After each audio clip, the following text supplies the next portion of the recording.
All right, so I watched this. I watched this video, TJump versus Josh Wulf, the third in our trilogy of Hare Krishnas. Yeah, we got a trilogy of Hare Krishnas around. Dr. Howard Resnick, Arjuna Gallagher, and now Josh Wulf. Now, of the three conversations I watched with atheist versus Krishna consciousness person, TJump was by far the most honest interlocutor, by far. TJump was the only one who was actually normal and cool and right. You know, some people have their issues with TJump. I guess sometimes in debates he does whatever, but I really don't. For the most part, I watch a lot of his interviews that he has on his channel, and for the most part, he's an honest interlocutor. He doesn't throw shade on people for no particular reason, which Matt Dillahunty was doing.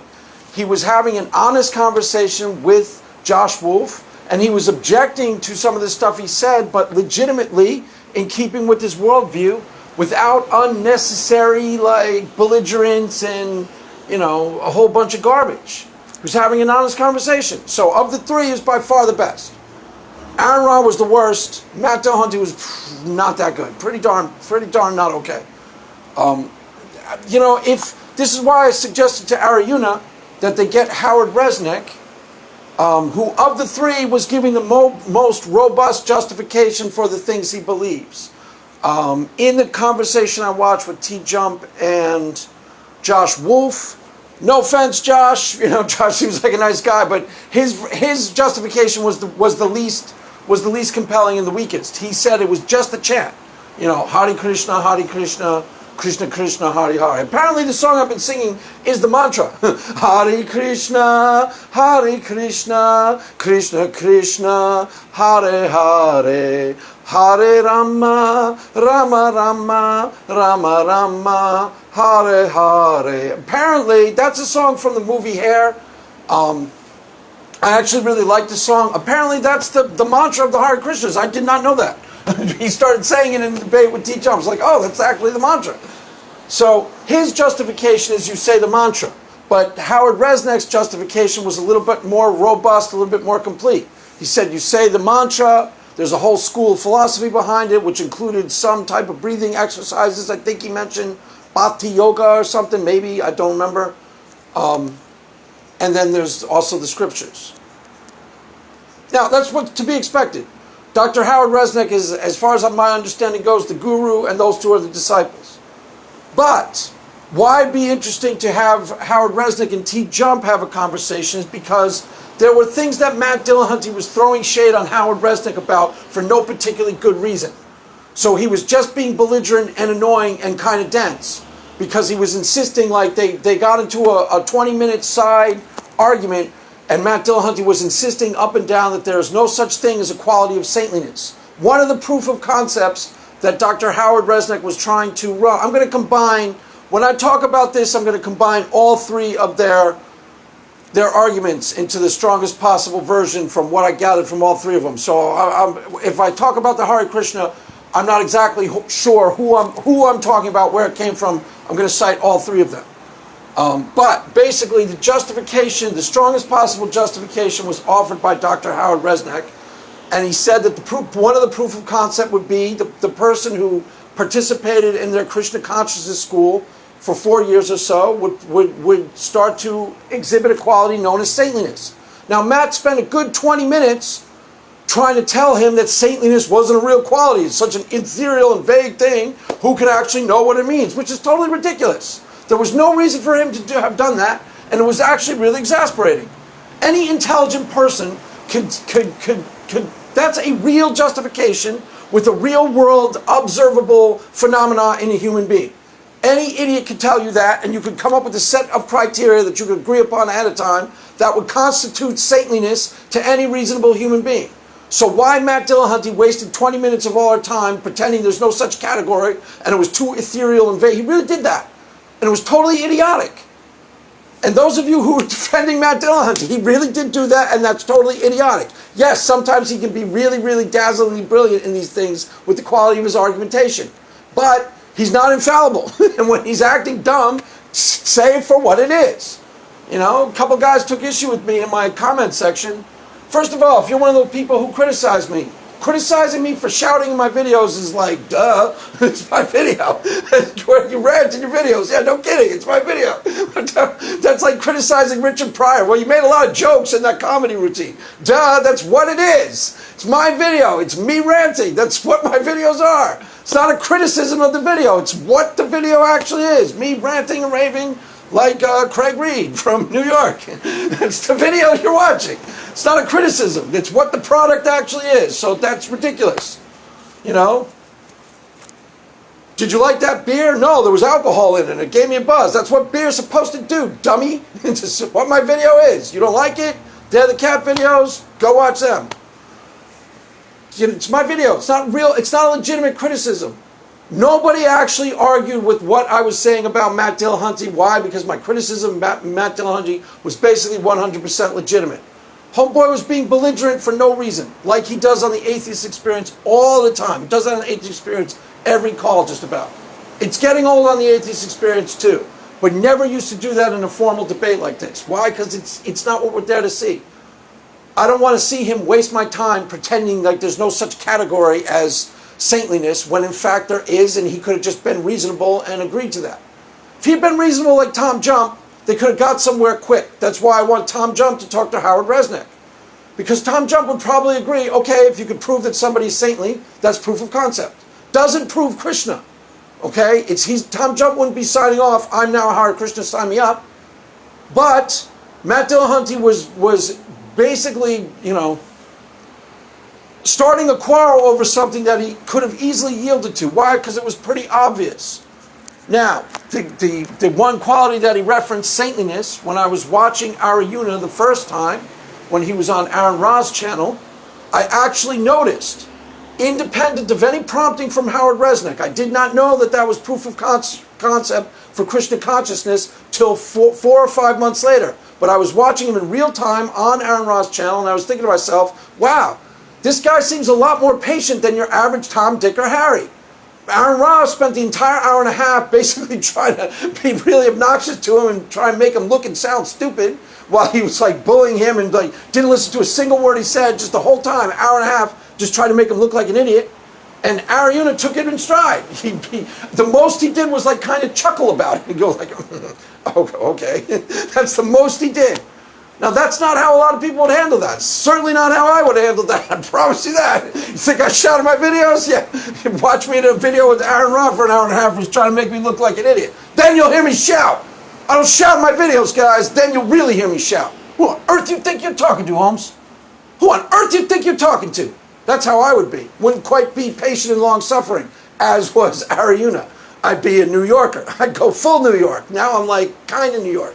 You can hear trace elements in New York because I lived in California and mellowed out for the last 20 years as a peaceful Christian. Peaceful California Christian. Yo, bro, what are you doing today? Praying on the beach, bro. It's going to be so awesome. You know? But once upon a time, I was a pretty high-wired New Yorker, as you might well imagine. And if Aaron Ra were trying to make me look and sound stupid for an hour and a half, wouldn't quite go down as easy as it did with Arjuna. I can promise you that. No, it wouldn't. And if you think I'm shouting in my videos now, wow, would you hear me shout? Whole neighborhood knows when I shout.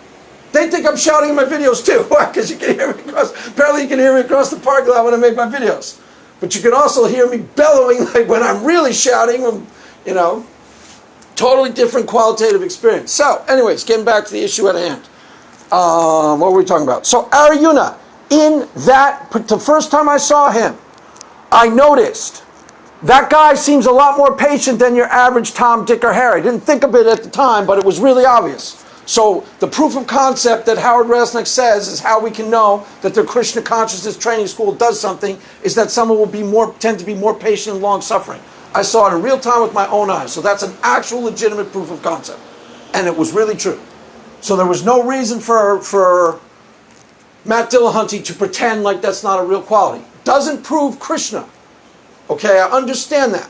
Does not prove that Krishna is a real entity and they're contacting a real ontology. But it is somewhat proof of concept. The reason why you have to start with rudimentary types of empirical observation is because science is a process. Part of the reason why it was right of Dr. Howard Resnick to start with philosophy of science is because science is a process. In 1898, they didn't know enough empirical information to build a spaceship, correct? I mean, a rocket to the... No, they didn't. So science was in a stage somewhere where they had some empirical observation tools to bring to the table, but they couldn't even build a plane yet. Science is a process, and the science of investigating religious experience is in its infancy, and that's important to understand. Why? Because what Dr. Howard Resnick was clearly trying to articulate to Matt, and Matt wouldn't listen.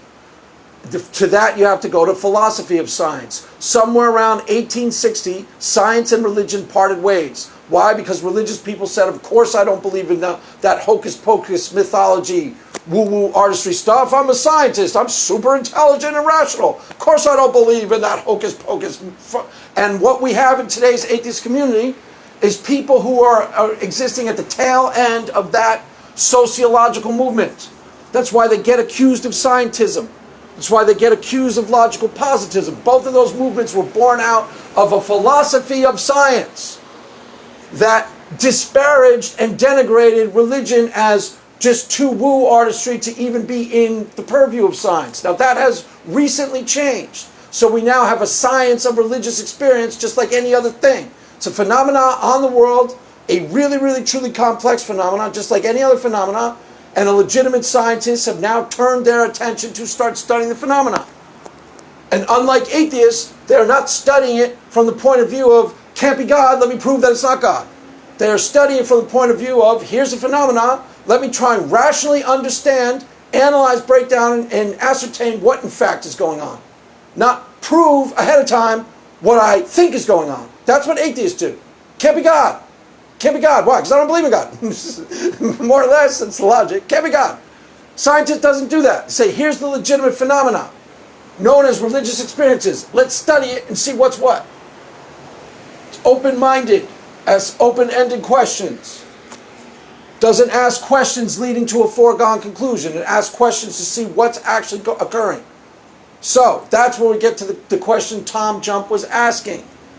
But Howard Resnick was perfectly correct to start with philosophy of science. Why? Because somewhere along the way, hundreds or so years ago, in our culture, religion and science parted ways. The scientists said, of course I don't believe in any of that woo-woo artistry, mythology, airy-fairy garbage. I'm a scientist and I'm just too rational. And we have atheists who still are adopting that worldview and that paradigm when they approach the subject.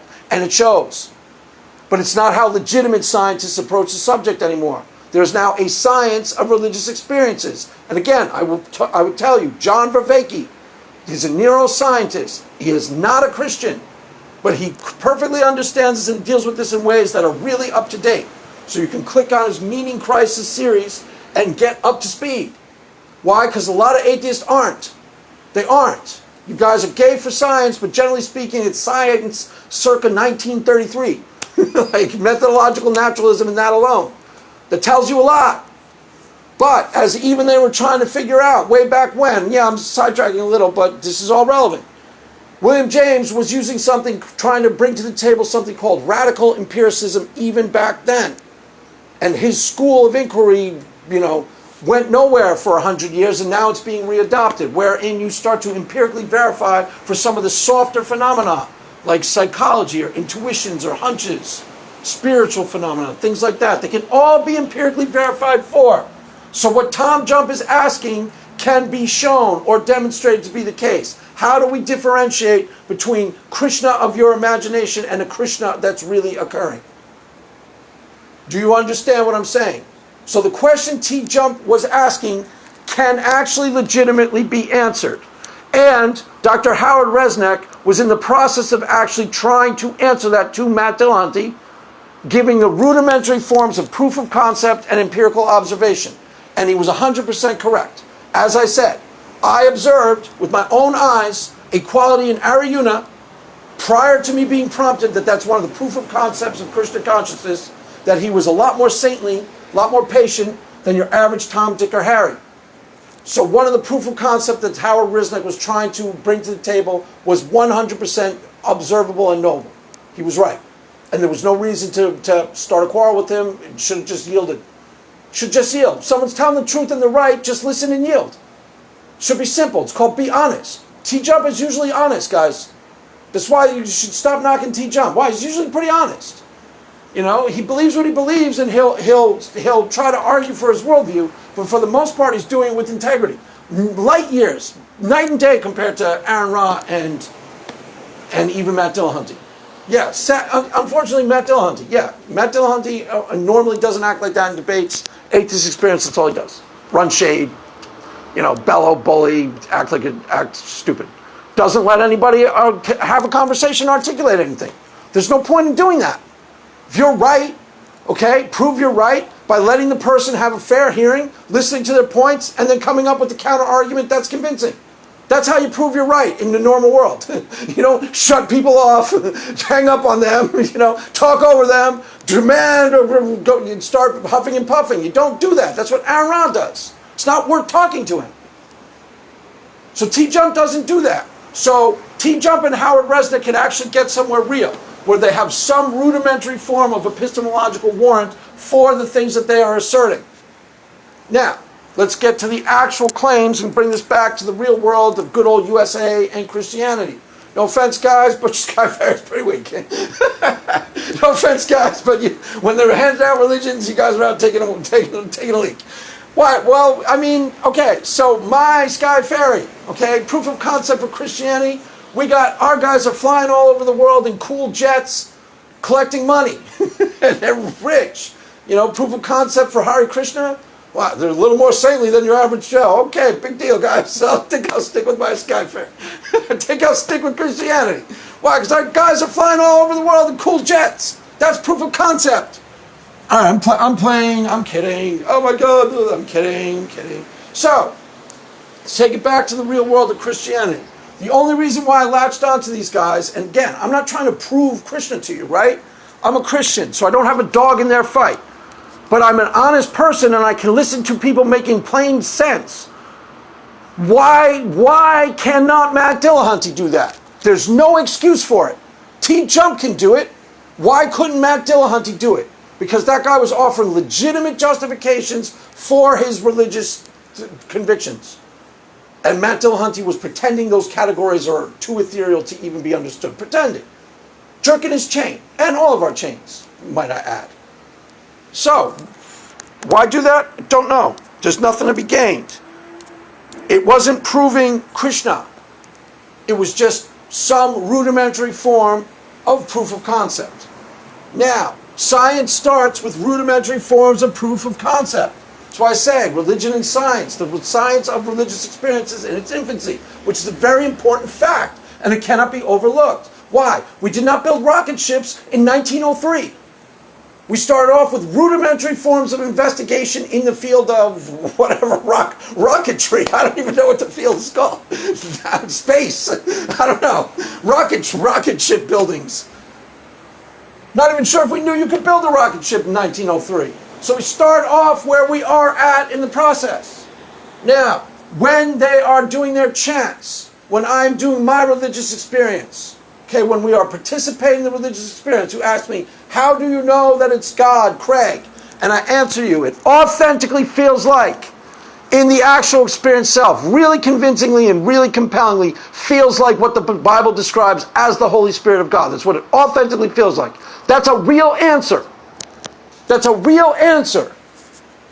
Okay? That's what it authentically feels like. It is evident to my senses, self-evident. Same answer Ariana gives for Krishna consciousness. It's a real answer. Why? Because your senses, generally speaking, evidence the world to you as it actually occurs. The sensus divinatus is not some airy-fairy, irrelevant category of experience, special pleading for religion. It's something that people are actually reporting to experience. And in normal functioning human beings, your senses evidence the world as it actually occurs. So if something is evidence to your senses, that is really strong and compelling evidence for you that it's actually there. Why? I can see it, taste it, smell it, hear it. Now, how do we account for the discrepancies? Remember, the atheist usually listening to me is already trying to plug in an inauthentic defeater. Inauthentic defeater. I can defeat that easily, Craig. That's what Pine Creek Doug tries to do. Plug in a defeater before he's even listened to you articulate clearly what you're talking about. So, if you're an atheist and you're already trying to plug in your inauthentic defeater, take a chill. Why? Because we haven't even gotten there yet. Relax. The fact that you want to jump the gun, defeat, I got the defeater, I got it. The fact that you want to do that already shows that you don't really want to engage honestly. And that's very telling. That's very telling. That's you being defensive. If you're already jumping the gun to try and defeat, that's you being defensive. Observe your behavior right now. I'm not talking to anyone specifically. Can't even see you. If it seems like I'm calling you out, guess what? If it seems like I'm calling you out specifically, guess why? Because you need to look at yourself, Junior, because you're already trying to defeat before I've clearly articulated my point. That's what Pine Creek Doug does every single time. Here, got my defeater. Doesn't listen. Doesn't care what you're saying. Why? Already knows you're wrong. Already know you're wrong, boy. God doesn't exist. Here's my inauthentic defeater. Ha, gotcha. Ha, gotcha. Here's my gotcha. Gotcha. I swear to God, that's what he does. That's what a lot of atheists do. Another way of thinking about it is you score irrelevant points at this point. You just throw shade on me for no reason. Throw shade on what the person... That's what Matt Dillahunty did. There's no reason to do that. If you are not defensive and you are strong and you're confident in your position that there isn't a God to be proved, then let us clearly articulate our points. Give us a fair hearing. If we're wrong or we're imagining it, that should be pretty obvious. It should expose itself. Correct? Correct. All right. So, inauthentic defeaters. Now, self-evident means what? Evident to my senses. So when I participate in a religious ritual, there is some sort of internal, this is inarguable, guys. Everyone knows this, including TJump. There is a chemical response in your brain, call it chemical X, wherein the God belief is being produced. Aha, it's not God, Craig, it's not Krishna, it's not Krishna, it's not God, gotcha. Okay, you didn't, relax. I did, you just said it's something internal in the brain. That does not mean there is not an external prompting. Think, when you eat a piece of chocolate cake, you can map out the internal brain chemistry response, correct? Correct. Does that mean, therefore, not cake? No, it doesn't. It doesn't mean it in a religious experience either. The fact that we can map it out internally is not evidence neither for nor against an external stimuli. It just is a fact. It's the only fact that we all agree upon. So when he does his Krishna chant, and he said clearly, and TJump kind of let this slide, but I almost know for a fact this guy was telling the truth. Josh Wulf said, I did my Krishna chant, for example. Here's how I know it works. I used to be really, really nervous all the time. Can't seem to face up to the facts. I'm tense and nervous and I can't relax. Can't sleep, bed's on fire. Don't touch me, I'm a real live wire. That's what he said. He didn't quite sing it. It wasn't a musical. That's what he said. Okay? Psycho killer, qu'est-ce que c'est? That's what he said. Tense and nervous all the time. Used to smoke all this weed. Then he started doing his Hare Krishna chants. And he was able to stop smoking weed. The anxiety went away. Now, I believe that 100%. I 100% believe him. One of the inauthentic defeaters that gets thrown at me. You have your religious experiences, they have theirs. And they'll even say the Hindus have theirs and you don't believe them. I believe some of what they're talking about. Sure, I do. Yes, I do. Do I believe Hare Krishna? Don't know. Depends on what their God concept is. Hello. It's more complicated than I don't believe in Hare Krishna. Depends on what their God concept is.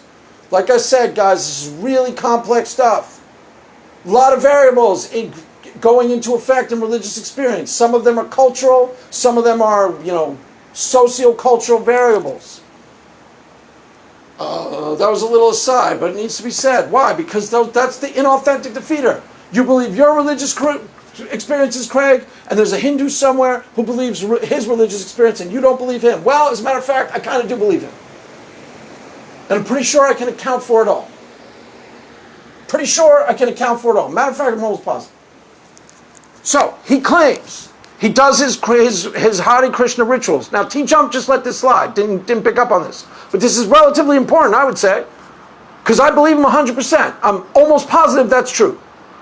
Sounded completely legitimate to me that he did his Hare Krishna chants, his Hare Krishna mantra, and it helped him with his anxiety to the point where he could stop smoking weed all the time. I believe that 100%, guys.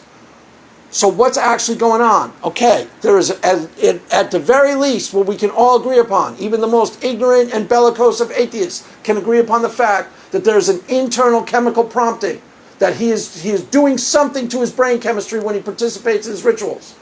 There's an actual science to this. This is why the science can't prove God. Anything that manifests in the material world, science can empirically investigate and ultimately verify. And yes, one day that will be God. We aren't just claiming to have, Krishna parties in our head and Jesus parties in our head, and there's no effect out there in the real world. So ultimately, yes, it will yield itself to empirical investigation just like anything else, and will be verified for just like anything else. That's why I say science is on my side. Why? Because I'm telling you the truth. Hello? I'm telling you the truth, and I think I understand why things happen the way they happen when it comes to religion. He's telling you the truth. I believe him 100%. I believe him 100%. So how do we account for the fact that when he does his Krishna chant, he was able to feel a lot calmer? So we know for a fact there are the known, objectively verifiable facts about all of these religious experiences. And they need to be correlated, they need to be studied. And you need to control for differences in cultures. You need to control for a lot of phenomena that is seeming to affect the outcome but really has nothing to do with it. If that was a mouthful, I'll explain that in videos to come.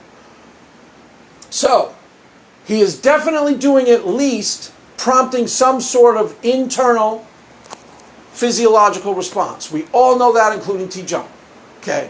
What we are trying to test for is there an external prompting? Is there some form of transcendent other that he is calling Krishna that is actually present in the room with him?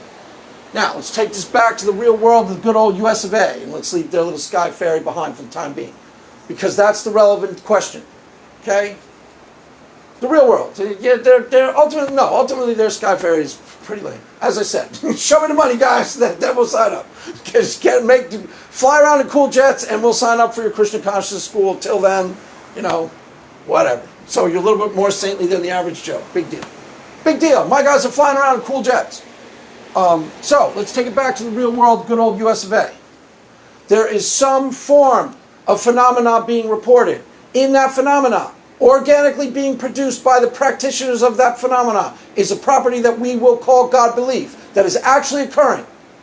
The only thing we're trying to ascertain is that being prompted by an actual entity, an actual presence or transcendent other, or some type of external prompting whatsoever. We know that there is an internal brain chemistry response. Of this, nobody doubts. This is where most atheists go, see, not God, Craig. See, not God. How do you get that, guys? Because you just said it's an internal brain chemistry response. Okay, when you eat a piece of chocolate cake, for I think the second time, don't remember if I said it in this video, when you eat a piece of chocolate cake, there's an internal chemical response in your brain. Does that mean not cake? No, it doesn't. There is an actual piece of chocolate cake, so there's an external stimuli that is prompting the internal chemical response. All we are trying to ascertain is if that is actually present and detectable in a religious experience, and I'm almost positive that we can detect for it. Why? Because I've experienced it directly, seen it with my own eyes, felt it firsthand. And I ain't dumb, and I don't deceive myself. I don't. You go listen to my videos on almost any subject under the sun, you're going to find me eminently reasonable. No atheist has ever accused me of lying, and almost no atheist has ever accused me of being unreasonable. They accuse me of shouting in my videos. All right, shouting my video, I'll give you that one. You shout your videos, Craig. You sound a little bit wound up. All right, I'll give you that one too. Fine. I'm from New York, guys. It's how we roll down in the good old NYC. I'm talking on the video here. I'm talking in the video here. You want to make your own video? You want to get knocked the F out and make your own video? Get knocked the F out. Yo, I'm making the video here. Joey, you believe this guy? You believe this clown? You want to get knocked out? That wasn't even that good. Okay, so we all understand that there's an internal physiological response to the phenomenon known as the religious experience. And somewhere along the way in that religious experience phenomena, organically, God belief is produced. God belief is the quality that we are trying to test for. So we isolate the phenomena, the specific thing that produces the God belief. Then we amplify the phenomenon. This is what I was trying to tell to Pine Creek Doug when he started running scripts on me. This is a basic paradigm of reality, guys. This is not negotiable. This is verifiable and provable. There is a religious experience. In that religious experience, there is something that organically prompts somebody to experience God belief. The question is it coming from an external source or solely internal? And I'm pretty sure we can verify and test for external. Almost positive. Why? Because when you're in some of these powerful services, you see it with your own eyes. External. But we're not there yet. Everyone relax. We got some, we aren't there yet. Let me see if we're running out. Oh shit. Shucks. Oh shucks. We're out of time. Gee willikers, we're out of time. 30 minutes, that's a little bit too long. I apologize for my French. You didn't hear that. I'll go into this in videos to come. This is going to get really fun and really easy to understand. If it's a little bit too hard to understand right now, just because, there's even in conversating about this, there's a process to understanding this and a process to clearly articulating it. That is why I do not have time to waste with people who don't want to have honest conversations. It's a complete and utter waste of time. You want to jerk my chain or run scripts or waste my time, throwing shade on some irrelevant point, that's a complete and utter waste of time.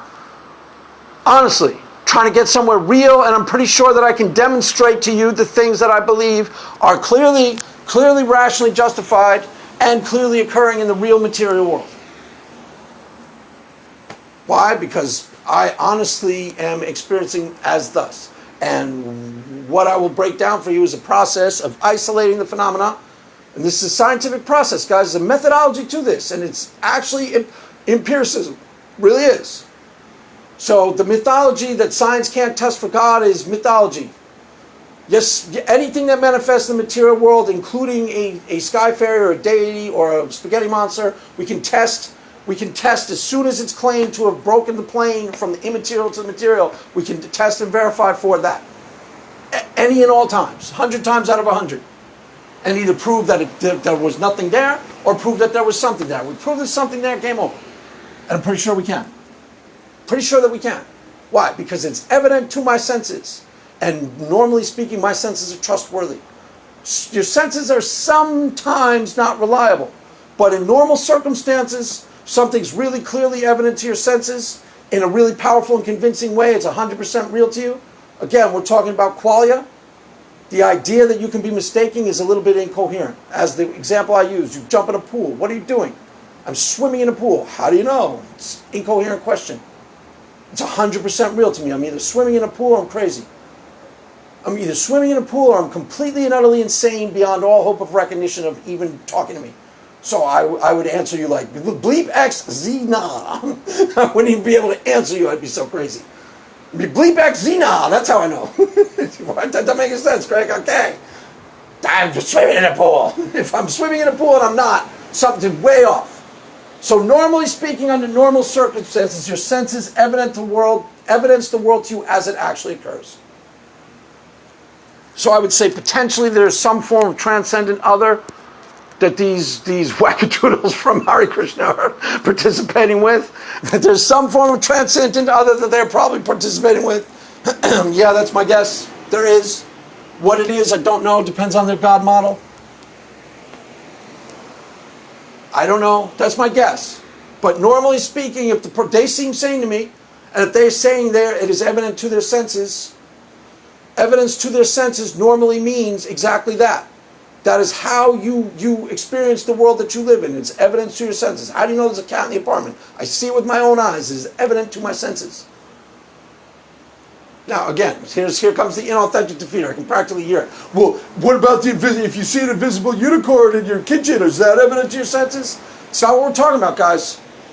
We're talking about a tangible reality experience in the real world. All we're talking is what's prompting it. I don't go to an imaginary church that I have to pray exists. I go to a real church with real people, 100 or so every given Sunday will testify to the exact same experience. That's not an invisible unicorn.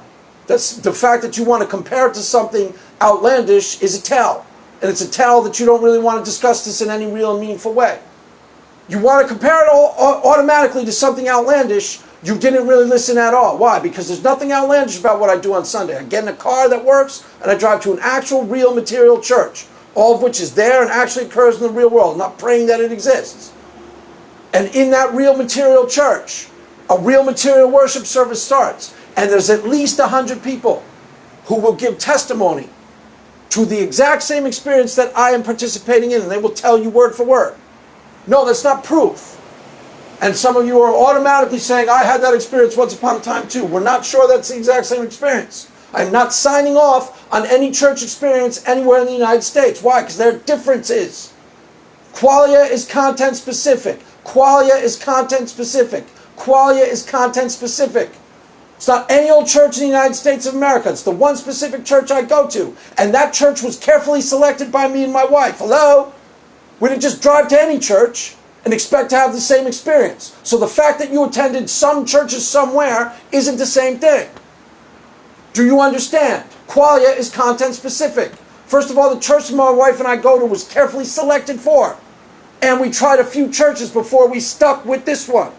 What were we selecting for? Some of the experiences that we were talking about are present in that particular environment. They aren't present in every single church in the United States of America. So it doesn't matter if you went to a church somewhere once upon a time long ago. It's not necessarily the same thing. Why? Qualia is content specific. Say this bottle of vodka produces result X. You do not get to say, I don't have to bother trying it. Why? Because I had beers 5 years ago in this church. And wow, did they get me smashed. That's the Pine Creek Doug logic. I already tried that, Craig. How convenient, Pine Creek Doug, and you can dismiss it out of hand.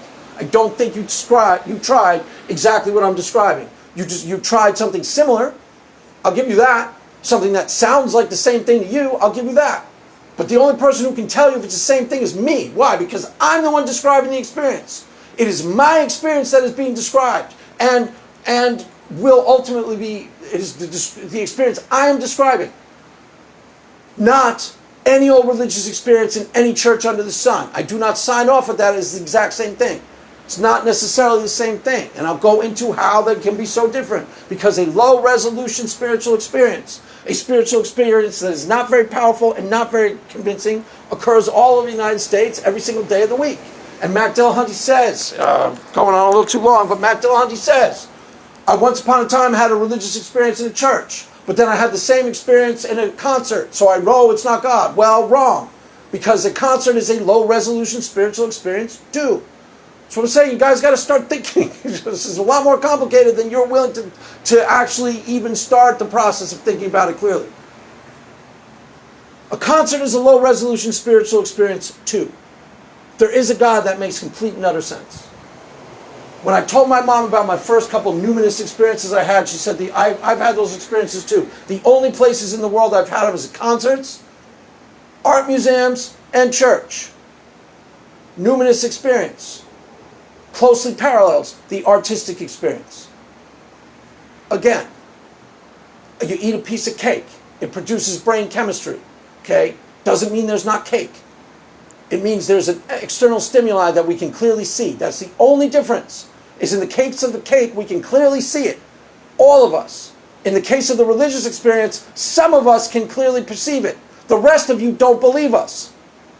Do you understand what I'm saying? Some of us can clearly perceive it as if it were the piece of cake. The rest of you just don't believe us. That's fine. You don't have to believe us. But I'm pretty sure I can prove it to you. Pretty sure. Pretty sure I can. Why? Because it's really darn convincing, guys. Really, really, really darn convincing. If you were honest and you listened to this video, every minute of it made sense.